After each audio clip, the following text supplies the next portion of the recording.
Ini mimpi besar kita. Kemudian ada menarik Gambir. Maaf, kelapa kita nomor 1 dunia. Gambir kita mensuplai 80% dunia.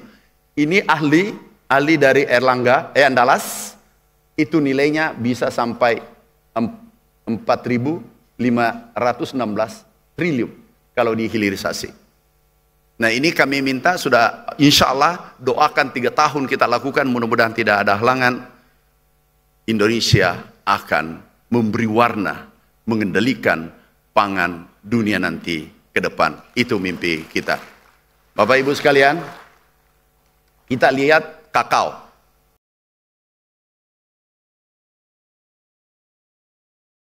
Bapak Menteri Pertanian, Bapak Amran, kami mohon berkenan tetap di panggung ini, Pak.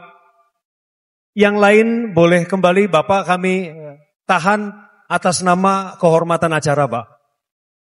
Hormat kami, Bapak, dan selamat para pemenang. Hadirin sekalian.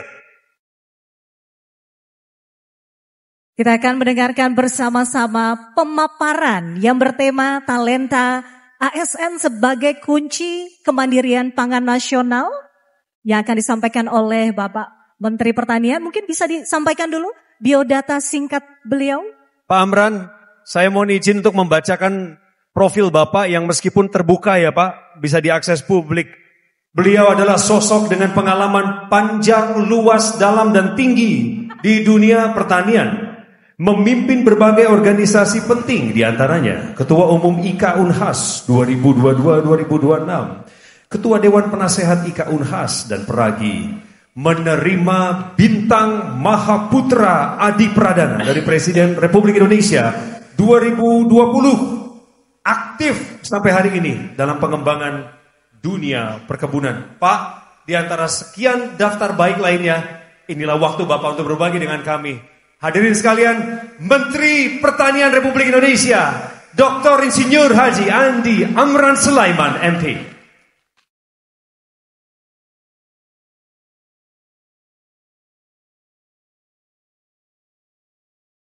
Bismillahirrahmanirrahim. Assalamualaikum warahmatullahi wabarakatuh. Om Swastiastu, Namo Buddhaya, salam kebajikan, selamat siang dan salam sejahtera bagi kita semua. Yang kami hormati, kami banggakan, sahabat saya, Ketua Komisi 2 DPR RI, Bapak Dr. Muhammad Rifki. Tepuk tangan untuk beliau. Mau nggak dapat tambahan bantuan? Tepuk tangannya ditambah dong. Tepuk tangan untuk beliau. Karena harus persetujuan beliau baru bisa disalurkan bantuan. Yang kami hormati, kami banggakan Kepala Badan Kepegawaian Negara, sahabat saya Bapak Profesor Dr. Sudan Arif Fahrullah,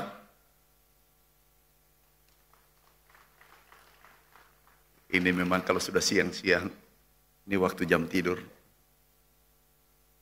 Yang kami hormati, kami banggakan Kepala Badan Penyelenggara Jaminan Produk Halal, Bapak Ahmad Haikal Hasan, BIP.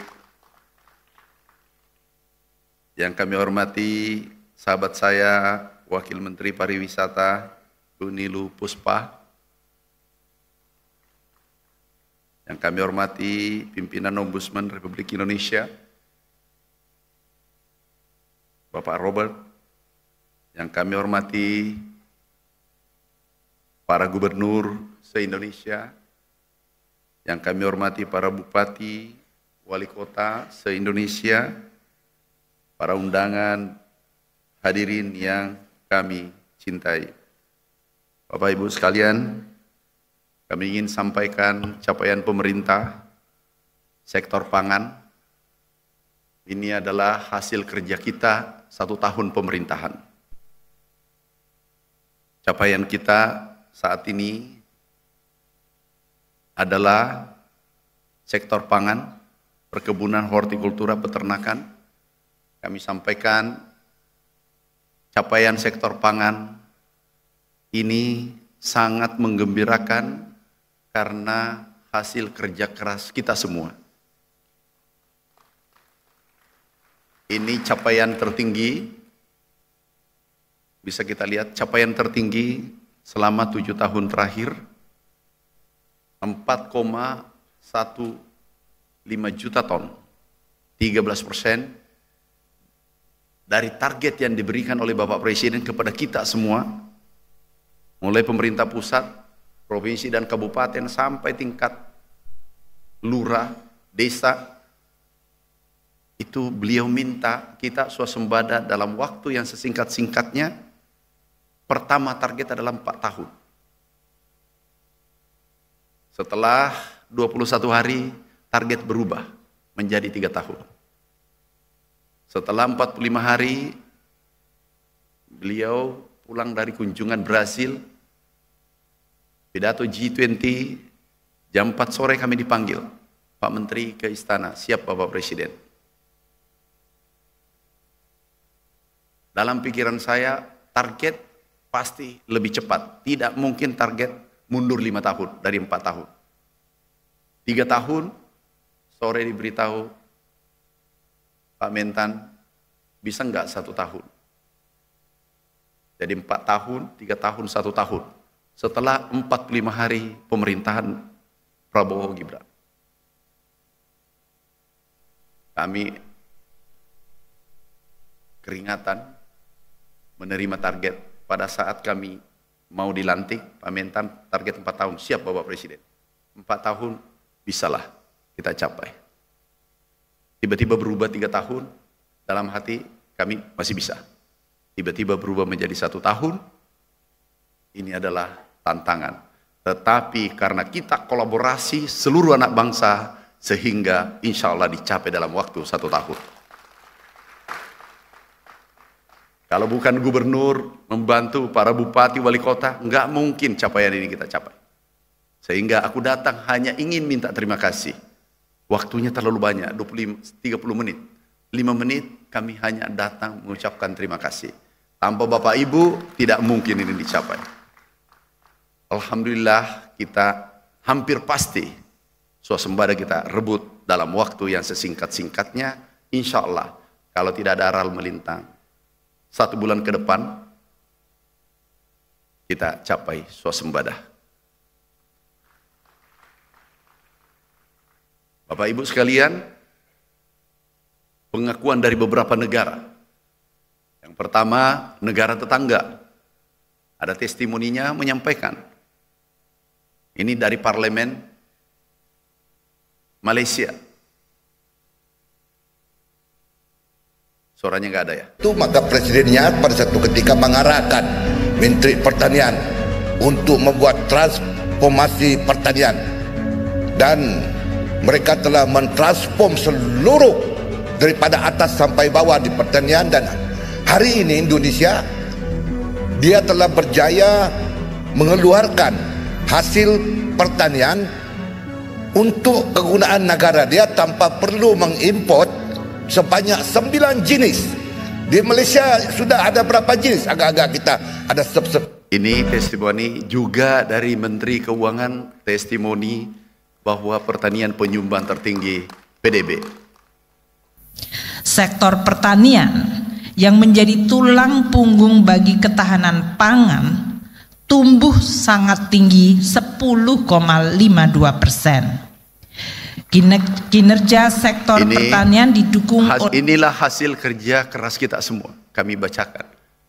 Kemudian FAO juga menyampaikan bahwasanya pangan kita melompat tinggi, bahkan diprediksi 35 juta ton. Ini FAO memprediksi kita 35. Dan kita berada nomor 2 kenaikan pangan, produksi pangan seluruh dunia setelah Brasil. Mudah-mudahan tahun depan bisa nomor 1 dunia kenaikan produksi pangan kita. Tapi Pak Prof yang menentukan yang ada dalam ruangan ini. Kami tadi ada acara terima tamu juga, tapi begitu disampaikan ada gubernur, ada bupati, ada pegawai dari 514 kabupaten. Aku katakan, aku harus hadir melapor, menyampaikan capaian kita bersama. Kemudian ada yang menarik. Ini jawabannya belum aku temukan. Amerika memprediksi, meramal Indonesia pangannya melompat, naik secara eksponensial. Amerika memprediksi itu bulan April. Kita baru gencar tanam. United States Department of Agriculture memprediksi bahwa produksi Indonesia nantinya 34 Desember. Ini jujur, yang bisa prediksi ini, yang tahu sesungguhnya kami, karena tiap hari kami monitor, Tuhan ternyata masih ada pihak ketiga. Amerika mampu menebak presisi. Sekarang capaian kita, estimasi BPS 34, bisa ditunjukkan, 0,77. Selisih 0,1. Kita belum tanam, mereka sudah tahu. Nah, ini ilmunya sementara kami cari. Mungkin Pak Prof kita cari bersama. Apa ilmunya? Mungkin pakai satelit dan seterusnya bisa membedakan antara alang-alang dengan padi. Ini masih sementara pencarian. Bayangkan belum tanam sudah tahu bahwa Indonesia akan melompat produksinya tahun 2025. Bapak Ibu sekalian, Bapak telah mendapatkan amal jariah dan memberi pengaruh pada pangan dunia. Kenapa? Harga pangan dunia turun dari $650 per ton, turun menjadi 372. Karena Indonesia tidak mengimpor. Indonesia adalah impor terbesar pangan. Kita impor 2 tahun berturut-turut 7 juta ton, kurang lebih 100 triliun. Tiba-tiba nol. Dan ini hasil kerja Bapak. Kita memberi pengaruh pada pangan dunia. Artinya apa? Pangan dunia turun, itu dari $650 menjadi 371. Kita berkontribusi pada dunia menurunkan harga pangan karena kita tidak mengimpor. Itu kurang lebih 1.000-1.500 triliun. Nilai turun. Dan masyarakat dunia menikmati harga pangan dengan baik. Ada yang mengatakan, maaf, harga beras Indonesia mahal. Kami baru dari Malaysia. Itu pembelian beras disubsidi 80%. Kami diskusi Gubernur Kalimantan Timur, kami juga dari Kalimantan Utara di perbatasan. Mereka subsidi. Artinya kalau subsidi 80%, berarti nilai berasnya 20.000 per kilogram. Juga terjadi krisis. Di saat kondisi dunia krisis, Jepang juga krisis pangan. Filipina, kita lihat bagaimana Jepang. Ini 100.000 per kilo. Per kilo 100.000. Alhamdulillah di saat negara lain krisis kesulitan pangan, Indonesia memimpin nomor 2 dunia peningkatan pangannya. Ini berkat presiden kita visioner. Maaf Bapak Ibu, tidak selamanya bisa meningkatkan pangan dengan anggaran. Bapak Presiden keluarkan Perpres, Impres.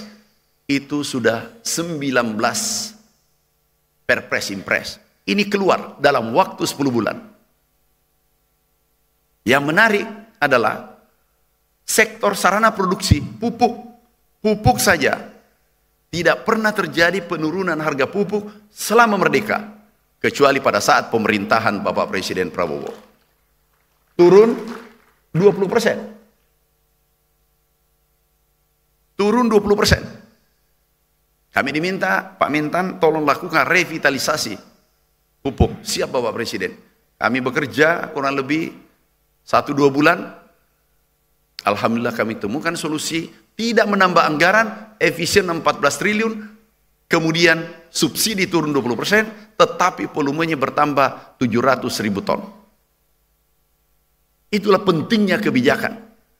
Bapak Ibu, ini hanya kebijakan. Merubah regulasi, Impres, kita ubah. Peraturan Menteri Keuangan, terima kasih. Ada Pak Dirjen tadi, sudah pulang Pak Dirjen.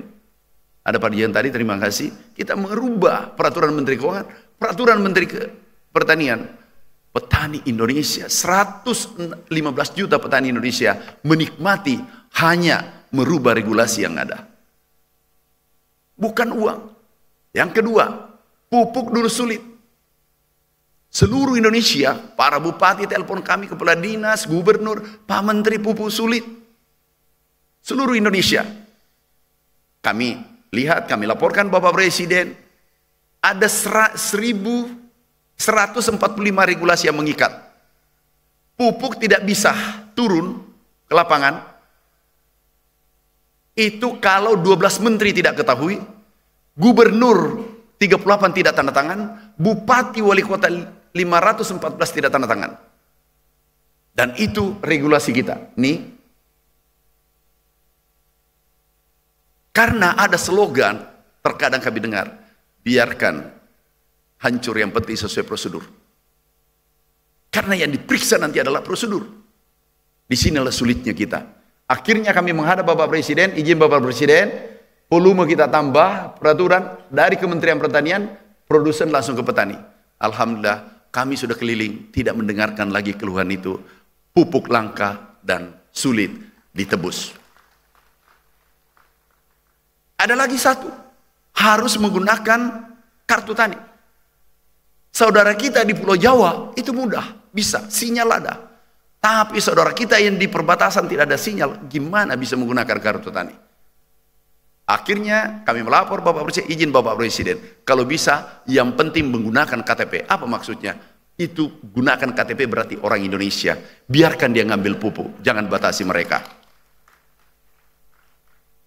Banyak kebijakan-kebijakan, irigasi Bapak Bupati, Gubernur, Bupati, dan Kepala Dinas seluruh Indonesia. Irigasi sekarang, kita akan perbaiki 2 juta hektar.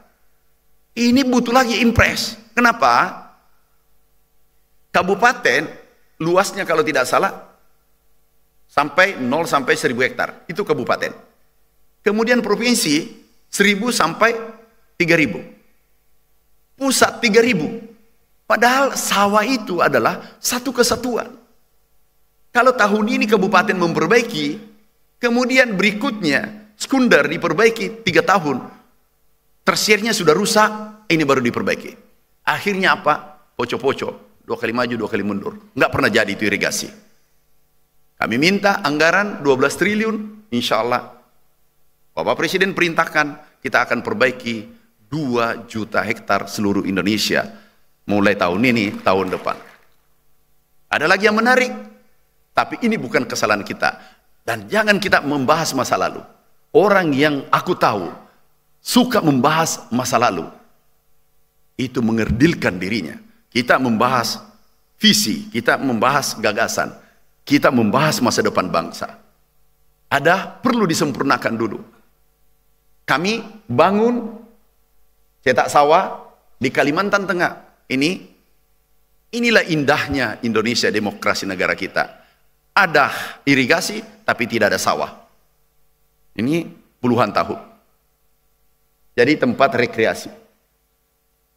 Tapi yang menarik, bangun cetak sawah, bangun bendungan di atas gunung. Nah ini akhirnya indah untuk selfie. Mana?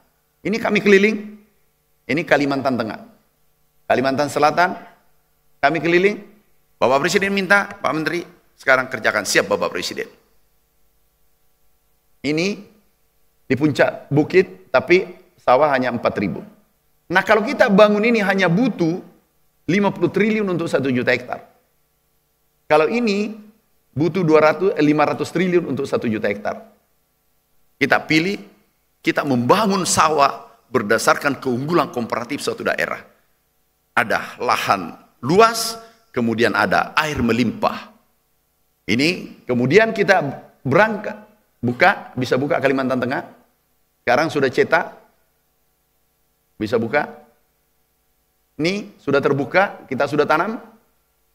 Ini tanam. Surganya Indonesia adalah surganya pertanian. Kita berada di Khatulistiwa. Jadi tidak ada alasan sesungguhnya menganggur-menganggur. Bangunkan pemuda tidur, bangunkan tanah tidur yang ada di Republik Indonesia. Indonesia pasti bisa menjadi negara superpower. Kami bergerak ke timur. Kami ke Merauke. Kami berangkat ke Merauke, tengah malam kunjungan pertama Bapak Presiden. Kami ditelepon malam-malam, Pak Menteri, siap Bapak Presiden. Kami mau ke Merauke. Siap Bapak Presiden. Pasti ada laporan baru. Kami berangkat ke Merauke. Nih, lihat. Yang Wanam, buka Wanam. Buka Wanam. Ini asisten baru kayaknya. Maafkan. Wanam, bukan ini Wanam. Menterinya hafal tapi asistennya tidak hafal. Ya itu terbalik-balik juga Prof. Ini perlu juga, ini pelajaran satu juga. Nah ini namanya Wanam. Ini Wanam kita bangun 138 km, sekarang sudah 70 km. Bangun. Dan ini 1 juta hektar. Ini nanti adalah menjadi lumbung pangan dunia dan terbesar dunia, mengalahkan Amerika Serikat. Ini saudara kita, kemudian sebelah di Kurik. Coba buka Kurik. Ini masih Wanam. Ini Kurik. Bapak Presiden minta, Pak Mentan, kunjungan. Siap Bapak Presiden. Begitu beliau lihat, ini sementara jalan beliau tanya sambil, Pak Mentan, siap Bapak Presiden. Kok tumbuh ya? Katanya orang di sini tidak bisa tumbuh. Iya Bapak Presiden, kalau tidak ditanam. Kami sampaikan. Dan Mimi, beliau balik. Maksudnya, iya Pak, kalau tidak ditanam. Saya dilapori. Iya Pak, yang lapori tidak tahu tanam padi. Dia pintar bermimpi, tapi tidak pintar bertindak. Itulah perbedaan gagasan dengan tindakan. Itu jauh beda Pak. Yang menghasilkan adalah tindakan. Yang membuat jantung saya berdebar ini 2 orang menentukan nasib saya. Ditanya, kakak, Presiden tanya di samping, kakak, ini produksinya berapa? Dulu 3 ton, sekarang 7 ton. Terus berapa kali tanam? Dulu 1 kali, sekarang 3 kali. Karena airnya lancar, traktornya kami pakai kapal tempur. Traktor kami naikkan pakai kapal tempur ke sana. Itu tidak ada di bangku sekolah Prof. Aku cari tidak ketemu. Pakai kapal tempur 2 angkatan laut. Ini kita naikkan, dirakit di atas karena Bapak mengatakan harus selesai dalam waktu sesingkat-singkatnya. Sesingkat-singkatnya ternyata tidak terukur. Bisa 4 tahun, bisa 3 tahun, bisa 1 tahun, bisa 6 bulan. Nah itu sesingkat-singkatnya, itu yang dikatakan Bung Karno dulu. Bapak Ibu sekalian, ini kita naikkan, selesai. Alhamdulillah sekarang sudah tumbuh dengan baik. Kemudian kami bergerak ke Sumatera Selatan. Sumatera Selatan, Kalimantan Selatan, ada 5 provinsi menjadi lumbung pangan Indonesia nanti dan akan menjadi lumbung pangan dunia. Pasti bisa. Kalau mau pasti bisa. Dalam ruangan ini kalau kita bergerak bersama-sama, kita bisa menunjukkan pada dunia bahwa Indonesia mampu mensuplai pangan pada negara-negara lain. Saudaraku, sahabatku, kita biasa doakan Palestina merdeka, Palestina merdeka. Kita doakan. Itu sudah setuju. Tapi lebih sempurna kalau kita kirim beras ke negaranya untuk pangan saudara kita di Gaza. Bapak Presiden perintahkan, Pak Mentan, ini Menteri Pertanian dari Palestina. Kami dampingi Bapak Presiden ke Jordan. Pertemuan bahwa dia butuh pangan. Baik Bapak Presiden. Kami dampingi, ketemu King Abdullah di Jordan, pimpinan Jordan. Minta beras. Pak ada. Stok kita banyak. Stok kita tertinggi selama Republik ini lahir. Dan itulah cara kerja Bapak Presiden. Dulu 84 dapat penghargaan. Ini tertinggi. Kurang lebih 3 juta ton. Kita di saat penduduk hanya 161 juta. Sekarang ini 286 juta, tapi stok kita 4,2 juta ton. Hari ini 3,8 dan nanti akhir bulan itu tertinggi selama merdeka. Ada yang mengatakan, pengamat, itu tidak benar. Kenapa? Harga naik. Aku sampaikan, minyak goreng pernah langka di Indonesia, padahal kita suplai dunia. Pernah minyak goreng naik turun. Kita produsen terbesar dunia. 60% itu produksi minyak dunia ada di Indonesia. Tetapi harga naik. Artinya apa? Ada anomali. Apa anomalinya? Ada serakanomics. Dan dia menguasai, sekelompok orang menguasai ekonomi rakyat kecil yang harus kita beresin nanti ke depan. Jadi minyak goreng kita produsen terbesar, tetapi minyak gorengnya langka. Artinya hukum pasar berlaku seluruh dunia kecuali Indonesia. Pak Prof, waktunya tinggal 8 menit. Bapak Ibu sekalian, mimpi besar kita, masih ada waktu, saya gunakan 5 menit. Mimpi besar kita adalah kita akan hilirisasi. Bapak Ibu sekalian, kalau masih ada bupati yang rajin, tolong rajin ke pertanian, gubernur, ada anggaran disiapkan di sana. Cukup besar. Kita akan hilirisasi, ada anggaran APBN dan melalui Danantara 371 triliun. Sekarang ini disiapkan anggaran 40 triliun tambah 10, 20-60 triliun. Nah, ada anggaran yang sekarang ini kami gagas adalah pembibitan. Ini mulai sekarang 9,9 triliun, kami akan buka lahan baru kurang lebih 1 juta hektar. Kalau ini terbuka, menciptakan lapangan kerja 1,6 juta orang. Ini rencana tahun depan kita tambah lagi 10 triliun, berarti 20 triliun. Ini adalah komoditas yang demand-nya tinggi dan impornya tinggi. Bapak Ibu sekalian, ada berita kabar baik. Adalah kelapa. Kelapa kita dulu harganya Rp1.000. Ini 1.300. Sekarang naik, kami dari Maluku Utara, kami dari Riau, itu naik 5.000 sampai 1.000. 5.000 sampai 10.000, itu naik 1.000%. Kenapa? Ada pergeseran konsumsi pangan di China, India, Eropa, dan seterusnya. Mereka menggunakan coconut milk untuk ngopi. Yang dulu susu sapi, susu kambing. Sekarang menggunakan susu dari kelapa. Kami lihat, ini nilainya, kembali yang tadi, ini nilainya naik 100 kali lipat atau 10.000%. 100 kali lipat. Mimpi kita adalah, ini perintah Bapak Presiden, adalah kita akan hilirisasi seluruh ekspor kita bahan mentah. Kelapa kita ekspor 24 triliun. Mana? 24 triliun. Percepat, tinggal 1 menit nih. Ini 24 triliun. Artinya apa? Kalau kali 100 itu 2.400 triliun. Dan ini nyata. Harga kelapa di China 30.000 per biji. Kemudian air kelapa saja seluruh Indonesia kami hitung. Ini air kelapa 16 miliar butir kelapa kita produksi.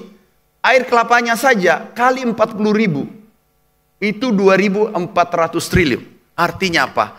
Air kelapa dengan isinya saja, belum batoknya, itu 5.000 triliun, 1 kali 1,5 APBN. Dan ini nyata. Kemarin kami ekspor perdana, ini coconut milk, kembali yang tadi, ini produksinya. Dari coconut milk, ini dalam bentuk saset, coconut water, nilainya 5.000 triliun kalau kita hilirisasi. Itulah mimpi besar, gagasan besar Bapak Presiden kita, bahwa ciptakan lapangan kerja, lakukan efisiensi, efektif, produktif. Ini yang dimaksudkan. Sehingga kami Kementerian Pertanian, kecuali Pak Prof, kami rapatnya di kantor karena anggarannya sudah dialihkan untuk bupati gubernur se-Indonesia, yaitu bibit. Begitulah cara saya mencintai gubernur dan bupati se-Indonesia. Aku dahulukan mereka karena beliau-beliaulah terdepan, kami hanya di pusat.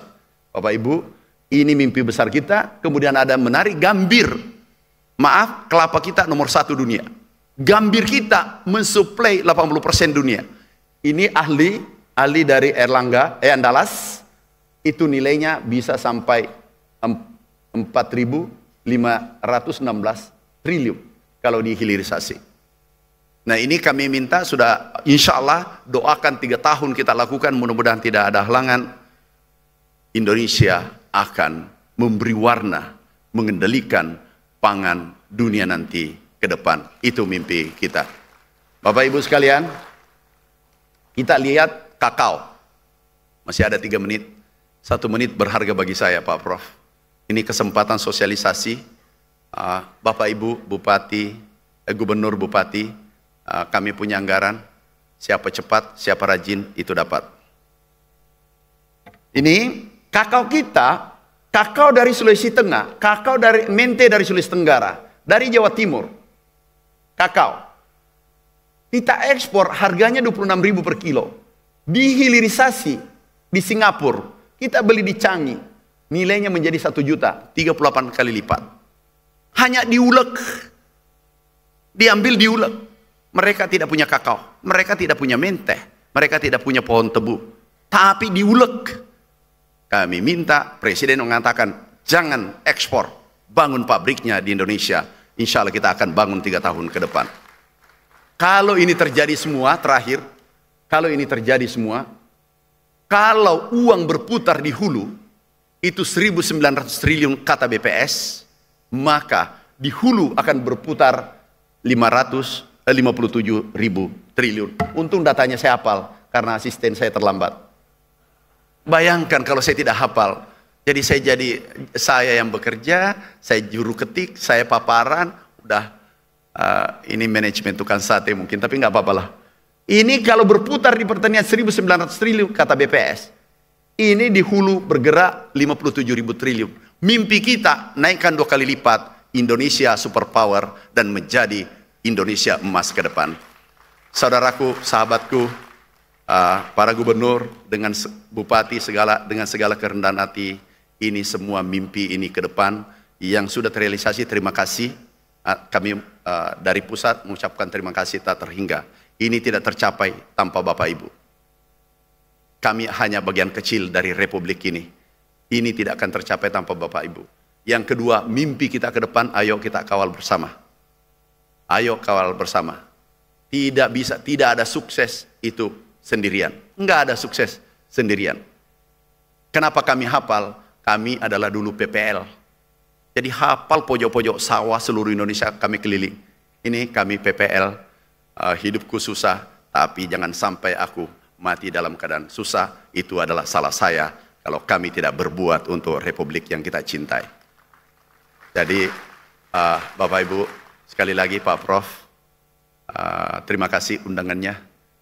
Sekali lagi Bapak Ibu, kita akan mendorong hilirisasi sektor pertanian. Ada 14 komoditas, nilai anggaran dari Danantara dan APBN itu 371 triliun. Terima kasih. Wassalamualaikum warahmatullahi wabarakatuh.